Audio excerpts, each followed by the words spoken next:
Sonic Underground episode 21, When in Rome. So they'll go to Rome? Good, more world building. There's a security breach in the southwest quadrant and spotlights converge, and Sonic spin dashes through a metal door with convincing difficulty. He gets spotted, and fortunately he grabs his friends and runs away with them, being smart. They get surrounded by robots with some flying airships shooting lasers at them, and he guess he can't spin dash because he's holding his siblings. He turns to make the lasers destroy the robots so he can escape from the most tense situation he's ever been in. Sonic complains that they failed 3 missions in a row, and they finally lampshade that they've made no real progress. Thank you! Sonia suggests the Oracle. What took her so long? He's a super magical being, of course he could help them fight Robotnik if he cared to do so. I love that they have winter clothes when they're in the snowy area. That's an attention to detail they didn't have to do. Sonic is able to get to the Oracle's cave because he remembers just where it is, and it has beautiful green crystals all over it. Kinda like Ixis's cave in Sad-AM. I don't remember any of this being here the first time. They didn't have snow near it before. They get dropped into a trapdoor and fall out of a purple waterfall with a shiny gem sound, and they see a library with a beautiful choir singing in the background. The Oracle says they've all grown when they haven't since the last time they saw him. And the Oracle says that he can help, but there's a price. Manic is cynical and says that they never get anything that easily. He's called cynical, and he's told that they have to do something heroic. The Oracle says that a sense of humor will serve them well, and if they help some oppressed people for a change, being teleported to a place of learning, he'll show them visions of the future, as opposed to actually getting off his ass and fighting Robotnik. How is that helpful? He also sends them there without their medallions. Idiot!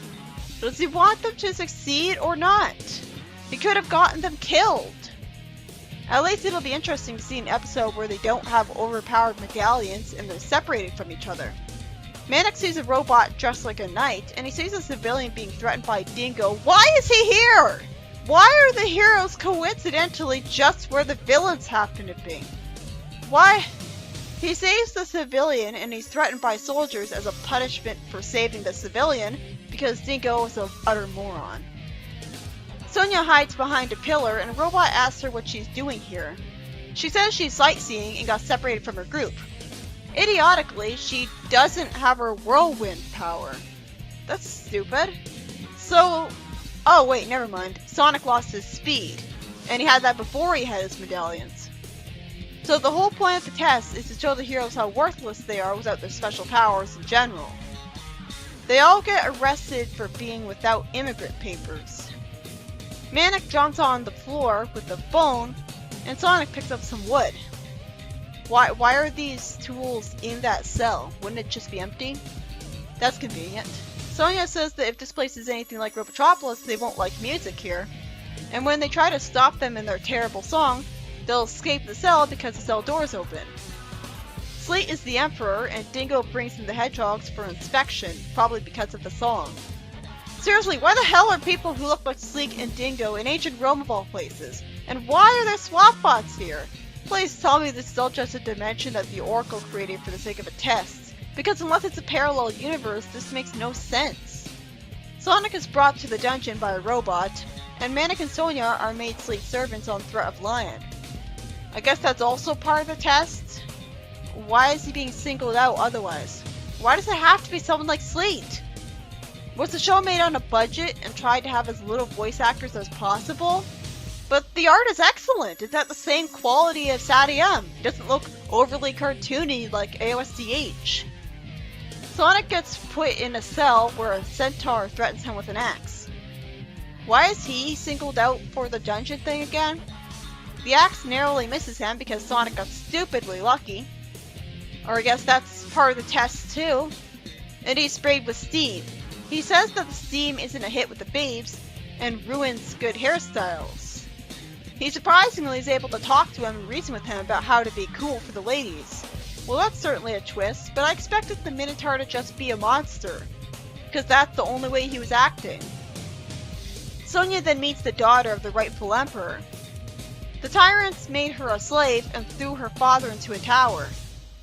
Sleet slips on the fruit dropped by one of the heroes, and just one mistake by Newbies causes him to decide to feed them to the lions.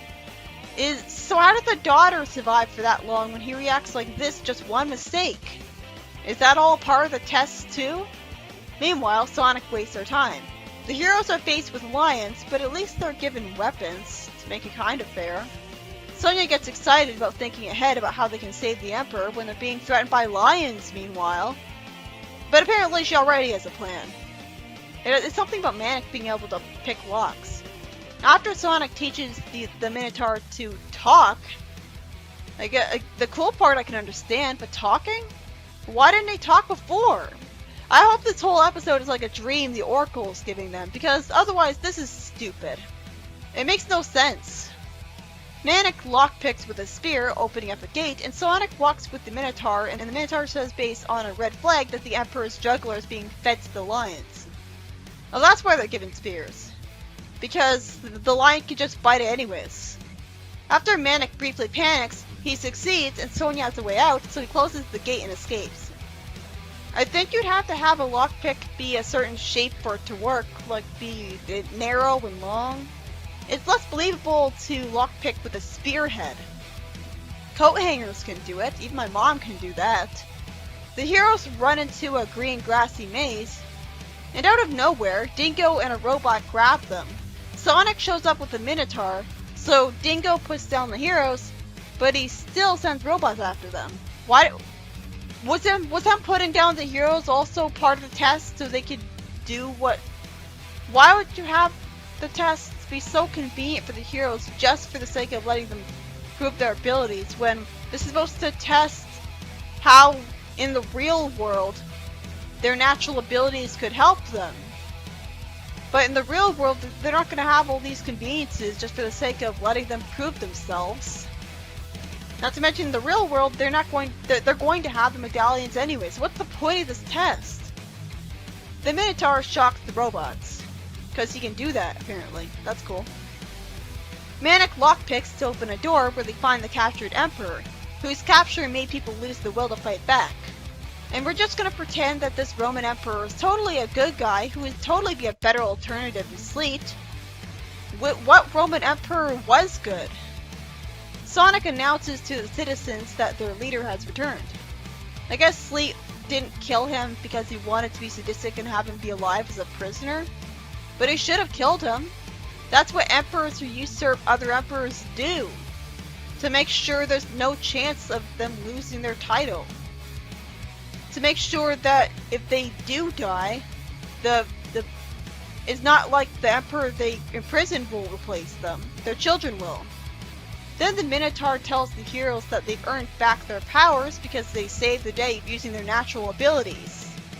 And the conveniences and coincidences that led to them being able to prove themselves.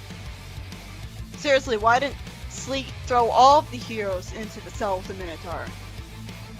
Sonia creates a whirlwind to blow away Sleet, as I really wonder why she can't just do that all the time. The heroes get brought back to the Oracle, who wasted their time with an adventure for no reason, instead of helping them like he promised he would.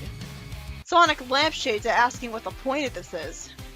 Then the Oracle says that eventually he'll rejoin his mother, and they'll become a council destined to beat Robotnik. This is a foregone conclusion!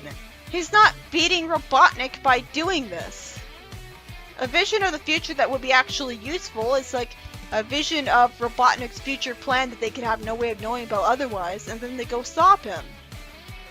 Sonic asks if he can just get an answer already, and they look into the globe and see the world briefly.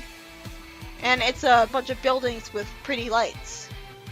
That doesn't really tell you much though, but she still says it's beautiful. And the Oracle tells them to be true to themselves. Well, duh. That's what they do anyways. He just doesn't want to get off his lazy ass and take down Robotnik. What, is he scared? He could beat him in a heartbeat. On the one hand, this is kind of a good episode because it was brilliant to see the heroes win using their natural abilities and not overpowered magical powers. Sonic, in a twist on the Minotaur, can actually befriend him by telling him how to be cool and get the girls, all because he snarked about his bad breath. Which logically should have just gotten him killed. but then he wouldn't have been able to prove himself. So that's supposed to be the excuse for why there's no logic to this plot whatsoever. Manic lockpicked to help save the day, and Sonya did absolutely nothing. She came up with a plan, but why did it have to be her and not anyone else coming up with a plan? Lockpicking was the obvious solution. My frustration with the episode comes from the fact that they insisted on using Sleet and Dingo in the story. I'm so tired of them. Why are they here? This is ancient Rome. Why do they have to have robots? Did they at least kill Robotnik and steal their robots? Is that why they're in this position? That would have been a nice dose of reality since they're around him a lot and he's just as vulnerable as every other human. Plus, there's no way the former emperor would have been kept alive in a dungeon. The Oracle was talking as if they were going to help oppressed people, and he never made it clear that yes, this whole Rome thing is just a made-up simulation to test the heroes, which is the only way that any of its events would have made sense.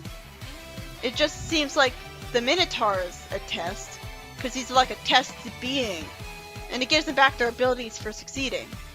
But why couldn't they just use new characters? New designs? At least have their voice actors make different voices. There's no excuse for having Sleep Dingo in the story. None whatsoever. At least the episode was a change of pace, and acknowledged the fact that the heroes aren't making any progress at all because of the show's obsession with the status quo. But the Oracle did jack shit except waste their time, and this was all Sonya's idea. Instead of being an episode where the heroes start to make progress after addressing that they don't make progress, it was another filler episode. What about them reuniting with their mother eventually would make them destined to beat Robotnik? If that's the case, then she's being an idiot by avoiding them, and he should tell her that. She's actively preventing them from taking down Robotnik. Oh, but to reunite with them would seal their fate. But you need to reunite with them to beat Robotnik. I don't see why they need her in the first place. Sonya can come up with plans. Sonic should just run to Robotnik at super speed and kill him and kill the bounty hunters so they can't take his place. That wouldn't get rid of the swap-out factories, but they'll be able to do that eventually, since I can't imagine why anyone else would be evil enough to genuinely take Robotnik's place and roboticize people. Who's gonna do it, a swap bot? The whole thing with their mother avoiding them is completely forced and stupid. It just wastes our time because the heroes go to chase her instead of fighting Robotnik, even if the stories that result from that excuse plot are still interesting enough to be worth seeing.